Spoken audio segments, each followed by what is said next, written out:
نحمده ونصلي ونسلم على سيدنا ومولانا محمد نبي الأمين المكين الكريم الرؤوف الرحيم. أما بعد فأعوذ بالله من الشيطان الرجيم. بسم الله الرحمن الرحيم. قال الله تبارك وتعالى في القرآن المجيد: إن الذين آمنوا وعملوا الصالحات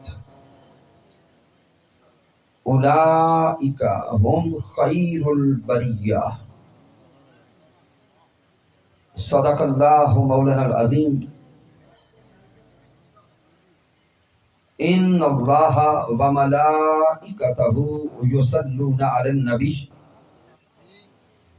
يا أيها الذين آمنوا صلوا عليه وسلموا تسليما.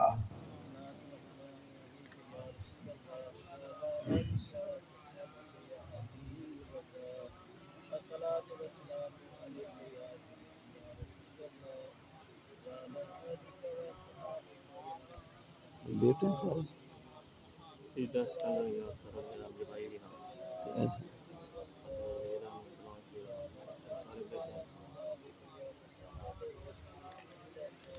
اللہ رب العزت کی توفیق سے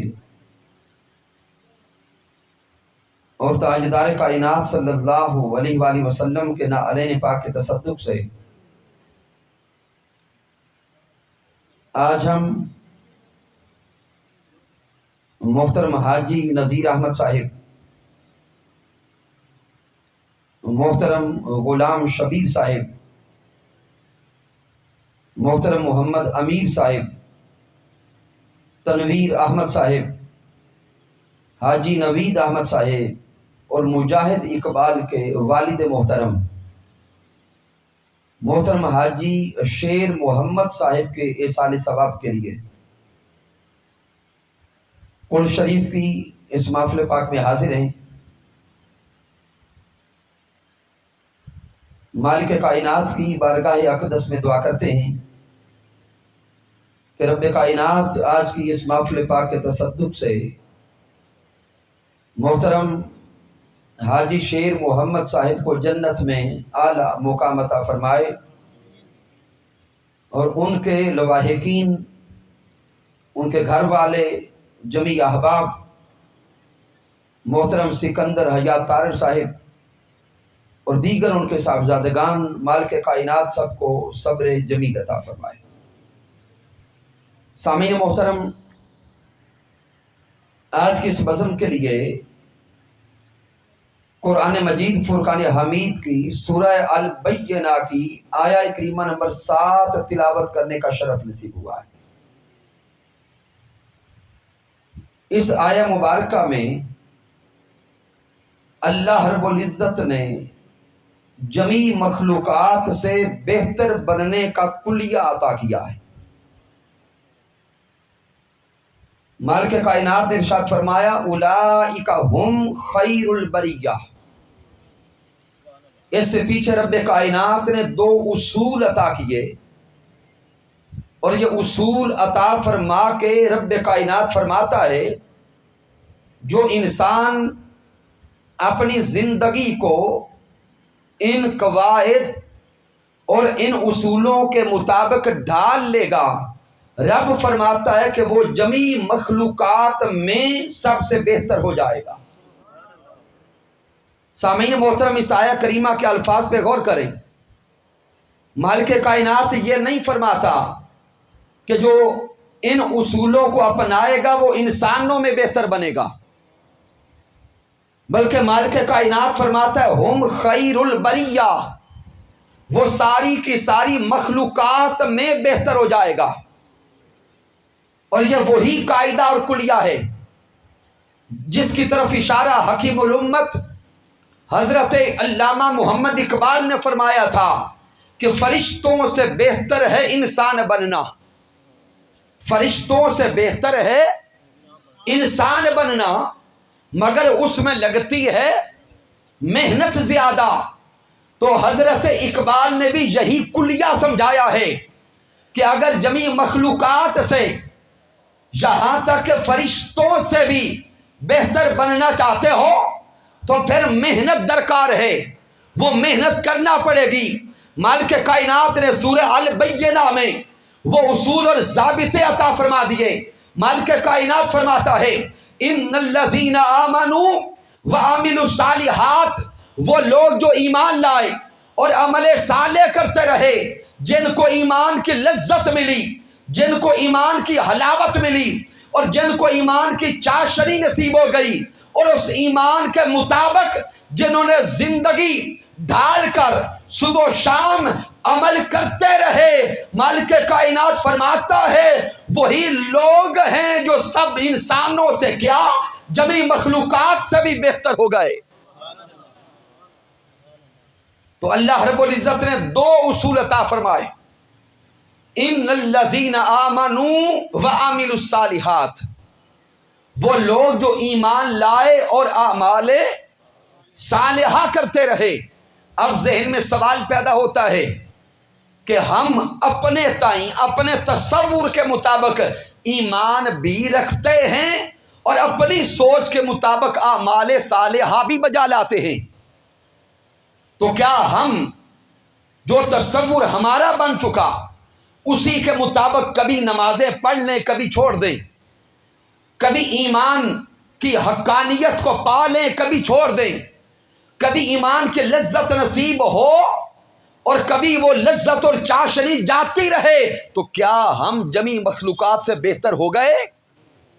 آئیے آج کی اس محفل پاک سے یہ فائدہ حاصل کرتے ہوئے قرآن و حدیث کی روشنی میں سوچنے کی کوشش کریں اور جاننے کی کوشش کریں کہ ایمان کیا ہے اور اعمال صالحہ کیا ہیں۔ تو سامعین محترم، اگر ایمان کی حقیقت کو سمجھنا چاہیں تو قرآن و حدیث کی روشنی میں یہی راز سمجھ آتا ہے کہ ایمان سارے کا سارا محبت و ادب مصطفیٰ کا نام ہے۔ ایمان محبت و ادب مصطفیٰ کا نام ہے، اور اعمال صالحہ کیا ہیں؟ اعمال صالحہ سارے کے سارے اطاعت و اتباع مصطفیٰ کا نام ہے۔ گویا ایمان کو دیکھیں تب بھی مرکزی حیثیت ذات مصطفیٰ کو حاصل ہے، اعمال صالحہ کو دیکھیں تب بھی مرکزی حیثیت تاجدار کائنات کو حاصل ہے۔ اب آئیے پہلے ایمان کو قرآن سے سمجھیں کہ اگر کسی ساتھی کے ذہن میں سوال پیدا ہو کہ علامہ صاحب آپ نے تو سارے کا سارا ایمان جوڑ دیا ہے ذات محمد مصطفیٰ کے ساتھ، اور ہمیں تو یہ سمجھایا گیا کہ ایمان کیا ہے، آمنت باللہ وملائکتہ وکتبہ ورسلہ وبالیوم الآخر والقدر خیرہ وشرہ من اللہ تعالی والبعث بعد الموت۔ تو اگر کوئی سوچے کہ یہ جو سارے کے سارے ارکان ایمان بیان ہوئے یا ارکان ایمان بیان کیے گئے، اس میں تو کہیں پر بھی مرکزی مقام پہ ذات حبیب نظر نہیں آتے، تو آپ نے یہ نقطہ کہاں سے اخذ کیا؟ تو سامعین محترم، یہ جو ایمان کی صفات بیان کی گئیں یہ تو اجمالاً ایمان کی صفات کو بیان کر دیا گیا یا ارکان ایمان کو بیان کر دیا گیا، لیکن ان کو اخذ کہاں سے کیا گیا؟ ان ایمان کی صفات کو، ایمان کے ارکان کو اخذ یا تو قرآن سے کیا جاتا ہے یا فرمان محمد مصطفیٰ سے کیا جاتا ہے۔ اب آئیے قرآن مجید کی روشنی میں دیکھیں، سورہ التوبہ کی آیہ کریمہ نمبر 24 کا مطالعہ کریں۔ مالک کائنات ایمان سمجھا رہا ہے، رب کائنات فرماتا ہے قل ان کان آباؤکم وابناؤکم واخوانکم وازواجکم وعشیرتکم واموال اقترفتموها وتجارۃ تخشون کسادها ومساکن ترضونها احب الیکم من اللہ ورسولہ وجہاد فی سبیلہ فتربصوا حتی یأتی اللہ بامرہ۔ اللہ رب العزت کا کلام پیش کر رہا ہوں۔ مالک کائنات نے سورہ توبہ کی اس آیہ کریمہ میں دنیا کی ساری محبتوں کو ایک طرف بیان کر دیا۔ میرے اللہ نے فرمایا اے انسان، تو اس دنیا میں رہ کر رشتہ داروں سے محبت کرتا ہے، اور رشتوں کو بیان کرتے ہوئے میرے اللہ نے 5 رشتے گنوا دیے۔ مالک کائنات فرماتا کل ان کان آباؤکم، اے انسان تو اس دنیا میں اپنے والدین سے محبت کرتا ہے، وابناؤکم، بیوی اور بچوں سے محبت کرتا ہے، واخوانکم، بہن بھائیوں سے محبت کرتا ہے، وازواجکم وعشیرتکم۔ رب کائنات نے سارے رشتے گنوا کر رشتوں کے بعد اللہ نے اموال دنیا کو گنوانا شروع کیا۔ میرا رب فرماتا ہے وَأَمْوَالٌ اقْتَرَفْتُمُوهَا، اے مال جمع کرنے والوں اور مال سے محبت کرنے والوں، مال کی محبت بھی لے آؤ۔ وَتِجَارَةٌ تَخْشَوْنَ كَسَادَهَا، وہ تجارت جس میں نقصان کا ڈر لگا رہتا ہے۔ وَمَسَاكِنُ تَرْضَوْنَهَا، وہ گھر، وہ کوٹھیاں، وہ بنگلے جن کو بنا کر ان سے محبت کرتے ہو۔ میرا رب فرماتا ہے احب الیکم من اللہ ورسولہ وجہاد فی سبیلہ۔ رب فرماتا ہے ان میں سے ایک شے کی بھی محبت اللہ رسول کی محبت سے بڑھ گئی، پھر انتظار کرو اس وقت کا کہ اللہ کا تم پہ عذاب اتر آئے۔ تو مالک کائنات نے محبتوں کا توازن سمجھایا ہے، اور یہ راز سمجھایا ہے کہ ایمان محبت مصطفیٰ سے نصیب ہوتا ہے۔ پھر سامعین محترم سورۃ الاحزاب کی آیہ کریمہ نمبر 6 کا مطالعہ کریں۔ رب کائنات فرماتا ہے النبی اولا بالمؤمنین من انفسہم۔ اللہ فرماتا ہے کہ میرا حبیب تاجدار کائنات صلی اللہ علیہ وآلہ وسلم ایمان والوں کی جانوں سے بھی قریب ہے۔ مالک کائنات یہاں ایمان اور قرب مصطفیٰ سمجھا رہا ہے۔ میرا رب فرماتا ہے کہ تاجدار کائنات، امام الانبیاء، حبیب کبریاء ایمان والوں کی، تھوڑا اونچا بولیں گے، جانوں سے بھی زیادہ قریب ہیں۔ گویا اس آیہ کریمہ کی اگر گہرائی میں جا کے دیکھیں، مالک کائنات نے ایمان کو ذات مصطفیٰ سے جوڑا ہے۔ النبی اولا بالمؤمنین، یہ با معیت کے لیے ہے۔ رب فرماتا ہے کہ جہاں پر محبت مصطفیٰ ہوگی ایمان بھی وہیں پہ ہوگا۔ رب کائنات نے ایمان کا معیار سمجھا دیا۔ مالک کائنات نے ایمان کا پیمانہ عطا کر دیا۔ مالک کائنات نے یہ راز سمجھا دیا کہ اگر ایمان تلاش کرنا چاہو کہ ایمان کہاں سے ملے گا تو سن لو النبی اولا بالمؤمنین من انفسہم، جہاں جہاں پر محبوب کی محبت ہوگی ایمان بھی وہیں پہ ہوگا۔ پھر سامعین قرآن مجید کو پڑھیں۔ مالک کائنات نے سورۃ البقرہ میں ارشاد فرمایا والذین آمنوا اشد حبا للہ۔ میرا رب فرماتا ہے ایمان والے وہ ہیں جو اپنے اللہ سے ٹوٹ ٹوٹ کے محبت کرتے۔ ایمان والے وہ ہیں جو اپنے اللہ سے شدید محبت کرتے ہیں۔ تو سامعین محترم، اس آیہ کریمہ کو پڑھ کے سن کے اب ایمان والوں کو اللہ سے محبت ہوئی۔ کس سے؟ اللہ سے محبت ہوئی۔ تو سامعین محترم، محبت کا ایک تقاضا ہے، انسان کو محبت جب بھی ہوتی ہے اور جس سے بھی ہوتی ہے محبت ہمیشہ محبوب کا قرب چاہتی ہے، محبت اپنے محبوب کا قرب چاہتی ہے۔ والذین آمنوا اشد حبا للہ کے تحت انسان کو اللہ سے محبت ہوئی۔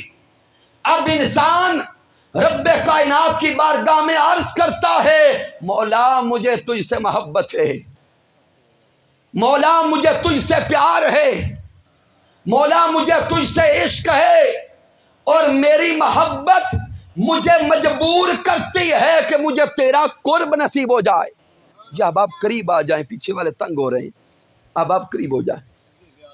والذین آمنوا اشد حبا للہ، محبت رب کائنات کی بارگاہ میں تڑپ اٹھی، عرض کرتی ہے میرے مولا مجھے تیرا قرب چاہیے، تیری معرفت چاہیے۔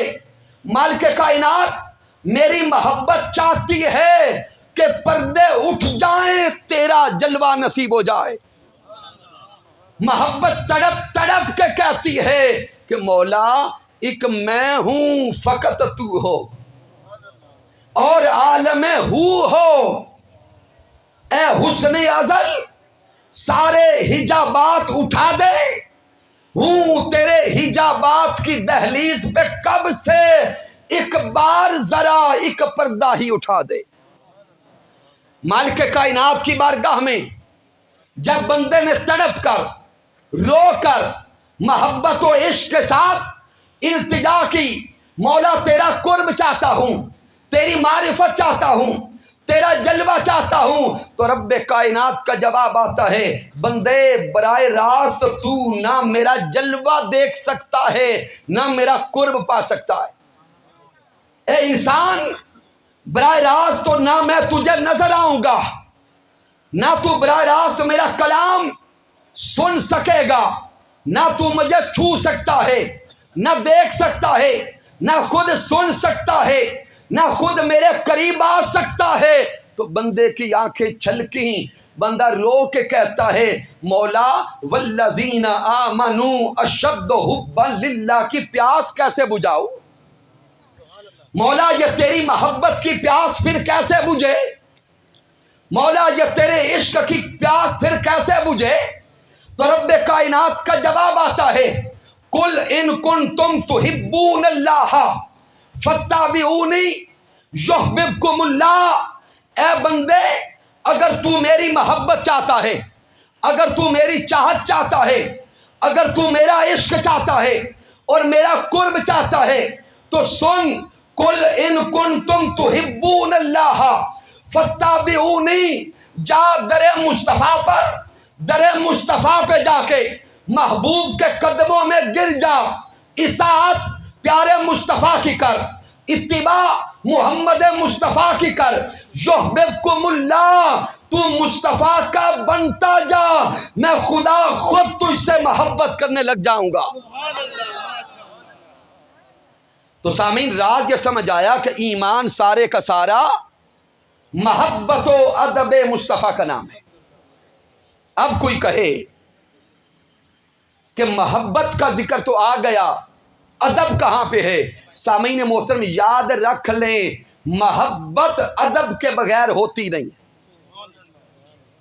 محبت ادب کے بغیر کبھی ہوتی نہیں ہے۔ قرآن مجید اٹھا کے دیکھے درجنوں مقامات پر مالک کائنات نے تاجدار کائنات کا ادب قرآن میں سکھایا ہے۔ میں صرف وقت بچاتے ہوئے اشارہ دے جاتا ہوں، سورۃ الحجرات کی پہلی 5 آیات کریمہ پڑھیں۔ مالک کائنات فرما رہا ہے یا ایھا الذین آمنوا لا تقدموا بین یدی اللہ والرسول۔ میرا رب فرماتا ہے اے ایمان والو اللہ اور اس کے رسول سے آگے نہ بڑھو۔ اے ایمان والو اللہ اور اس کے رسول سے آگے نہ بڑھو۔ اب سامعین محترم آپ سے ایک سوال کرتا ہوں، اللہ رب العزت کے اس کلام پہ، اس آیہ کریمہ پہ بڑی لطافت میں جا کے غور کریں۔ اللہ فرماتا ہے ایمان والو اللہ سے آگے نہ بڑھو۔ اب مجھے بتائیے کیا کسی میں ہمت ہے کہ کوئی اللہ سے آگے بڑھ سکے؟ نہیں۔ انسان سوال کرے گا مولا تیری ذات اعلیٰ، تیری ذات عرفہ، کسی میں مجال نہیں کہ کوئی تیری ذات سے آگے بڑھ سکے، تو پھر تو کیوں فرماتا ہے لا تقدموا بین یدی اللہ، کہ ایمان والو اللہ سے آگے نہ بڑھو؟ مولا جب تیرا جسم ہمیں نظر نہیں آتا، تو جسم سے پاک، تو نظر آنے سے پاک، تو جب تو نظر نہیں آتا کوئی تجھ سے آگے کیسے بڑھ سکتا ہے؟ مولا پھر بتا کہ کیوں فرماتا ہے اللہ سے آگے نہ بڑھو؟ رب فرماتا ہے اسی آیت کے اگلے الفاظ کو پڑھو، بین یدی اللہ والرسول، رب فرماتا ہے میں نے اپنا رسول، اپنا محبوب محمد مصطفیٰ بشری پیکر میں تم میں بھیجا ہے۔ میرے مصطفیٰ کو تم دیکھتے بھی ہو، سنتے بھی ہو، چھوتے بھی ہو، یاد رکھو جو میرے مصطفیٰ سے آگے بڑھے گا وہ مصطفیٰ سے آگے بڑھنا نہیں، وہ مجھ خدا سے آگے بڑھنا ہوگا۔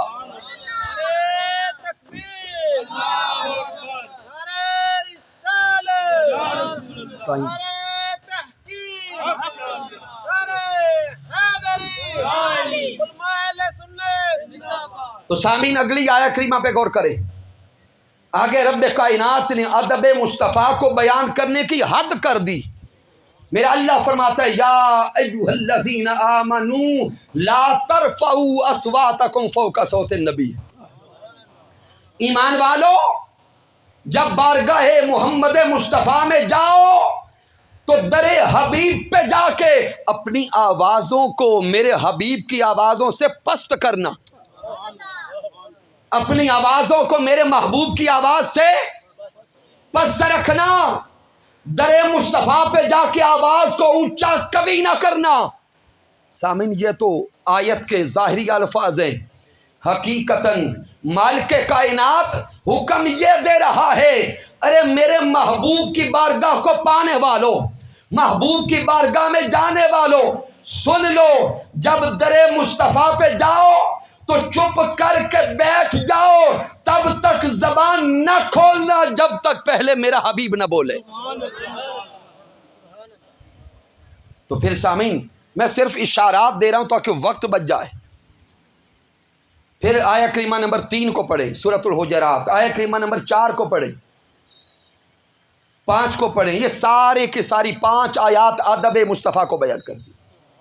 تو راز یہ سمجھا رہا ہوں کہ ایمان سارے کا سارا محبت و ادب مصطفیٰ صلی اللہ علیہ وآلہ وسلم کا نام ہے۔ تو اب جب ہم جان گئے کہ ایمان کیا ہے، اب وَعَامِلُوا الصَّالِحَاتِ، اللہ فرماتے ہیں وہ لوگ جو ایمان لائے اور اعمال صالحہ کیے۔ اب سوچیں اور سمجھیں کہ اعمال صالحہ کیا ہیں۔ ہم سے اگر کوئی سوال کرتا ہے کہ نیک اعمال کیا ہیں، ہمارا ذہن جواب دیتا ہے کہ نیک اعمال نماز ہے، روزہ ہے، حج ہے، زکوٰۃ ہے۔ سامعین محترم یاد رکھ لیں یہ سارا کچھ نیک اعمال تو ہیں لیکن نیک اعمال کی تعریف نہیں ہے۔ یہ نیک عمل ہیں لیکن نیک عمل کی تعریف نہیں ہے۔ پھر سوال پیدا ہوا تعریف کیا ہے اعمال صالحہ کی؟ تو سن لیں اعمال صالحہ کی تعریف صرف اتنی ہے، اعمال صالحہ سارے کے سارے اطاعت و اتباع مصطفیٰ کا نام ہے۔ اور نیکی اور گناہ کی تعریف کیا ہے؟ ایک جملے میں نیکی اور گناہ کی تعریف سمجھانے لگا ہوں۔ ہر وہ عمل جو میرے مصطفیٰ کو پسند آ گیا، ہر وہ عمل جو تاجدار کائنات کو پسند آ گیا وہ نیکی بنتا گیا، اور ہر وہ عمل جس کو میرے مصطفیٰ ناپسند کرتے گئے وہ گناہ بنتا گیا۔ تو سمجھ آئی کہ اعمال صالحہ اطاعت و اتباع سیرت مصطفیٰ کا نام۔ تو جب سیرت محمد مصطفیٰ کو دیکھا تو سیرت مصطفیٰ کی دو جہات نظر آئیں. ایک جہت حقوق اللہ کی تھی، دوسری جہت حقوق العباد کی تھی. اعمال صالحہ کو سمجھا کے گفتگو ختم کرنے والا. جب سیرت حبیب کو دیکھا تو سیرت مصطفیٰ کی دو جہات سامنے نظر آئیں. ایک جہت حقوق اللہ کی تھی اور دوسری جہت اونچا بولے حقوق العباد کی تھی. اب حضور اللہ کے حقوق کیسے ادا کرتے؟ تاجدار کائنات حقوق اللہ کیسے ادا کرتے؟ تاجدار کائنات رب کی بارگاہ میں عبادت کیسے بجا لاتے؟ تو صحابہ کرام سے سنیں. حضور کے عاشق، حضور کے صحابہ بیان کرتے ہیں کہ تاجدار کائنات جب رب کی بارگاہ میں نماز کے لیے قیام میں کھڑے ہوتے تو حضور کے سینہ اقدس سے ہنڈیا کے ابلنے کی طرح کی آواز آیا کرتی تھی. جب تاجدار کائنات اللہ کے سامنے قیام میں ہوتے،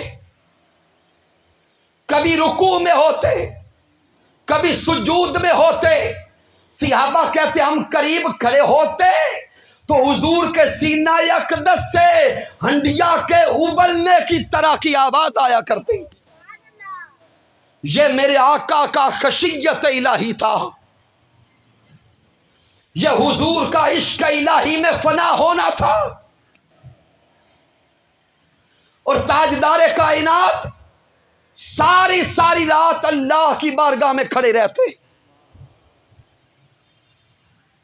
میرے آقا ساری رات اللہ کی بارگاہ میں کھڑے ہو کے گڑ گڑایا کرتے تھے، یہاں تک کہ میرے آقا کے قدم مبارک میں ورم آ گیا. صحابہ کرام عرض کرتے ہیں، سیدہ عائشہ صدیقہ رضی اللہ تعالیٰ عنہ عرض کرتی ہے، سونے آقا آپ تو امام الانبیاء ہے، سردار الانبیاء ہے، آپ کے صدقے مالک کائنات آپ کی امت کو بخشے گا، تو آپ ساری رات کیوں کھڑے ہوتے ہیں؟ آپ ساری رات کیوں روتے ہیں؟ تو میرے آقا فرماتے ہیں افلا اکون عبدا شکورا، کیا میں اللہ کا شکر گزار بندہ نہ بنوں؟ تاجدار کائنات ساری رات رب کی بارگاہ میں کھڑے رہتے، یہاں تک کہ مالک کائنات نے سورہ مزمل نازل کر دی. میرے اللہ نے فرمایا یا ایھا المزمل قم اللیل الا قلیلا. سونیا ساری رات نہ کھڑا ہوا کر، رات کا کھڑا ہونا گھٹا لے. نصفہ او انقص منہ قلیلا، ساری رات نہ کھڑا ہو، آدھی رات کر لے، محبوب اس سے بھی کم کر لے. او زد علیہ ورتل القرآن ترتیلا. محبوب تیری مرضی، اگر تیرے عشق کی پیاس ایسے بجھتی ہے تو ایسے کرتا رہے، لیکن محبوب تیرے قدموں کے ورم ہم سے نہیں دیکھے جاتے. یہ ہے میرے حضور کا حقوق اللہ ادا کرنا. تاجدار کائنات روزے رکھتے، ماہ شعبان کے روزے رکھتے کثیر، پورا رمضان روزے رکھتے، ہر پیر کو روزہ رکھتے، ہر جمعرات کو روزہ رکھتے، ایام 20 کے روزے رکھتے، ہر مہینے کے 3 روزے. صرف یہ نہیں، پھر میرے آقا نے ایام وصال رکھنے شروع کر دیے. ایام وصال وہ ہیں حضور افطاری بھی نہ کرتے تھے پھر روزہ رکھتے تھے. یہ ہے میرے آقا کا حقوق اللہ ادا کرنا. ارے وہ امام الانبیاء جن کا امتی بننے کے لیے انبیاء بھی ترستے رہے، وہ ساری رات اللہ کی بارگاہ میں کھڑے ہو کر یوں گڑ گڑاتے تھے، یوں روتے تھے، اور ہم امتی ہو کر ساری رات سوتے ہیں، نماز فجر رہ جاتی ہے، پھر بھی گمانڈ کے ساتھ زمین پہ چلتے ہیں جیسے جنت ساری میری ہے. آئیے اپنے اعمال کو درست کرنے کا فیصلہ کریں، پھر اعمال صالحہ کو دیکھیں۔ سیرت الرسول کی دوسری جہت ہے حقوق العباد، اللہ کے بندوں کے حقوق، اللہ کے بندوں کے حقوق۔ مالک کائنات نے میرے محبوب کے حقوق العباد ادا کرنے کو یوں بیان کیا ہے، میرا رب فرماتا ہے لقد جاءکم رسول من انفسکم عزیز علیہ ما عنتم حریص علیکم بالمؤمنین۔ مالک کائنات فرما رہا ہے کہ میں نے اپنا محبوب تم میں بھیج دیا، عزیز علیہ ما عنتم، یہ میرا مصطفیٰ میرا محبوب اتنے نرم دل والا ہے کہ امتیوں مشقت میں تم پڑتے ہو، تکلیف میرے مصطفیٰ کو ہوتی ہے۔ مشقت میں تم پڑتے ہو، غم میرے مصطفیٰ کو ہوتا ہے۔ اسی آیت کریمہ سے عرفاء کے جملہ دیتے ہیں کہ امتی کے قدم میں پاؤں میں کانٹا بھی چبھ جائے تو درد مصطفیٰ محسوس کرتے۔ امتی کے پاؤں میں، بس توجہ ادھر رکھے، اگر کانٹا بھی چبھ جائے تو تاجدار کائنات اس کا درد محسوس کرتے۔ اس میں صرف 2 یا 3 حدیث کا اشارات دے کے گفتگو ختم کرنے لگا۔ سامعین محترم، آقا علیہ الصلوۃ والسلام فرماتے ہیں، حضرت ابی ہریرہ رضی اللہ تعالیٰ عنہ سے روایت ہے، میرے آقا فرماتے ہیں لولا ان اشق علی امتی، آقا فرماتے ہیں اگر مجھے اپنی امت پر مشقت کا خدشہ نہ ہوتا تو میں ہر وضو کے ساتھ مسواک کرنے کو فرض کر دیتا۔ غور کریں حضور کے الفاظ پر، آقا فرماتے اگر امت کے مشقت میں پڑ جانے کا ڈر نہ ہوتا تو ہر وضو کے ساتھ مسواک کرنا فرض کر دیتا۔ اب تھوڑا دل پہ ہاتھ رکھ کے سوچیں تو صحیح، مسواک کا وضو کے ساتھ کرنا کتنی کی مشقت ہے؟ اتنی ہلکی سی مشقت بھی حضور کو گوارا نہ تھی۔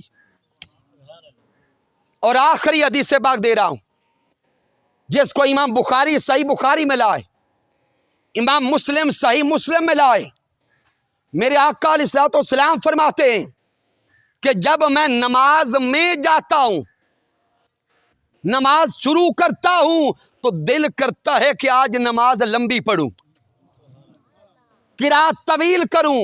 اور یہ اس دور کی بات ہے جب مسجد نبوی میں حضور کے پیچھے عورتیں بھی نماز پڑھنے آیا کرتی تھی، خواتین بھی با جماعت نماز پڑھنے آیا کرتی تھی۔ میرے آقا فرماتے ہیں جب نماز شروع کرتا دل کرتا کہ نماز طویل کی جائے، قرات لمبی کی جائے۔ حضور فرماتے ہیں اچانک دوران نماز بچے کے رونے کی آواز میرے کانوں میں پڑتی، بچے کے رونے کی آواز کانوں میں پڑتی۔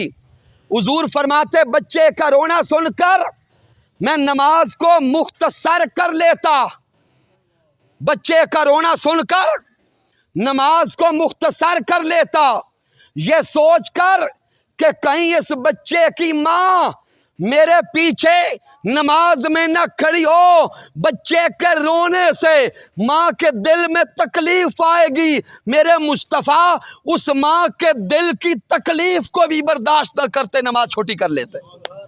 نعرہ تکبیر، نعرہ رسالت، نعرہ تحقیق، نعرہ حیدری، علماء اہل سنت۔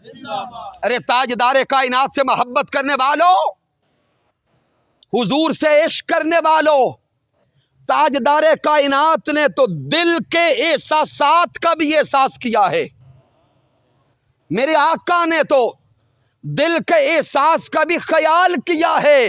ہم آج کیسے امتی بن گئے کہ اپنے بہن بھائیوں کو خود مارنے پہ اتر آئے ہیں، بہن بھائیوں کے حقوق چھیننے لگ گئے، رشتہ داروں کے حقوق چھیننے لگ گئے۔ اگر تو واقعی تاجدار کائنات سے عشق حقیقی ہے تو پھر حضور کی سیرت کو اپنانا ہوگا. سیرت طیبہ کا مطالعہ کر کے اپنی زندگیوں کو سیرت مصطفیٰ کے مطابق ڈالنا ہوگا. اگر ہماری زندگیوں میں حضور کی سیرت کی جھلک نظر نہیں آتی تو سارے دعوے کھوکھلے رہ جائیں گے. یوم قیامت پھر حضور کو کیا منہ دکھائیں گے؟ تو آئیے اپنی زندگیاں بدلنے کا ارادہ کریں. اللہ کی عزت کی قسم، یہ دنیا کی زندگی عارضی ہے. ایک لمحہ لگتا ہے، روح نکل جاتی ہے، پھر اتنا ہی اعلان ہوتا ہے کہ نماز جنازہ کا اعلان بعد میں کیا جائے گا. اس لیے ابھی وقت ہے کہ ہم آقا علیہ الصلوۃ والسلام کی سیرت مطہرہ کی طرف پلٹ آئیں. اور بالخصوص بادشاہ پور میں رہنے والے غیور عشاقان مصطفیٰ، آپ سے التماس کرتا ہوں کہ آپ کے گاؤں بادشاہ پور میں حضور کی سیرت طیبہ کو اس سامنے رکھتے ہوئے بادشاہ پور ویلفیئر کمیٹی نے کام کا آغاز کیا. اور بادشاہ پور ویلفیئر کمیٹی کی ورکنگ آپ کے سامنے ہے. پھر بادشاہ پور ویلفیئر کمیٹی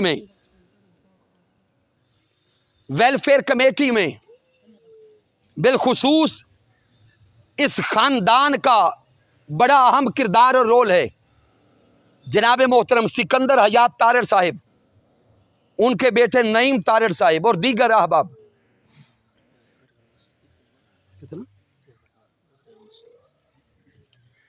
تو سامعین محترم، یہ بادشاہ پور ویلفیئر کمیٹی کا اجرا، اس کا آغاز اور دن رات اس کے لیے کاوش کرنا، محنت کرنا، یہ سارے کا سارا عمل تاجدار کائنات کی سیرت کی روشنی میں ہے. اور یہ اسی کا ثمر ہے کہ آج ہمارا گاؤں بادشاہ پور ہر حوالے سے سٹیبل نظر آنے لگا ہے. میں اپنے گاؤں کے لوگوں کو بالخصوص ریکویسٹ کرتا ہوں کہ آئیے اس قافلے میں سارے شریک ہو جائیں. یہ گاؤں ہمارا ہے، اس گاؤں میں رہنے والی نسلیں ہماری ہیں. ہم نے اپنی نسلوں کے لیے اس گاؤں کو محبت و امن کا گہوارہ بنانا ہے، علم اور تربیت کا گہوارہ بنانا ہے. ہم تو مر جائیں گے لیکن اگر اپنی نسلوں کے لیے، اپنے گاؤں کے لیے، ملک و ملت کے لیے کچھ کر کے گئے، یہ ایسا صدقہ جاریہ ہوگا. قبر میں جائیں گے اجر تب بھی ملتا رہے گا، میدان قیامت پہنچیں گے اس کا اجر تب بھی نصیب ہوتا رہے گا. تو اس کے لیے میں ہدیہ تبریک پیش کرتا ہوں بادشاہ پور ویلفیئر کمیٹی کے تمام ممبرز کو، اوورسیز بھائیوں کو، اور ہر وہ فرد جس نے دامے، درہمے، قدمے، سخنے کسی بھی انداز سے بادشاہ پور ویلفیئر کمیٹی کا ساتھ دیا. اور مجھے ابھی محترم شاہد بھائی بتا رہے تھے کہ 50,000 روپیہ مسجد اور دارہ کے لیے ان احباب نے، محترم تنویر بھائی، نوید بھائی اور اس خاندان نے دیا ہے. یہ بھی ویلفیئر ہے. مالک کائنات کی بارگاہ میں دعا کرتے ہیں کہ اس خدمت کا صدقہ مالک کائنات ان کے والد محترم کو جنت میں اعلیٰ مقام عطا فرمائے. کی محمد سے وفا تو نے تو ہم تیرے ہیں، یہ جہاں چیز ہے کیا لوح و قلم تیرے ہیں، وما علینا الا البلاغ المبین.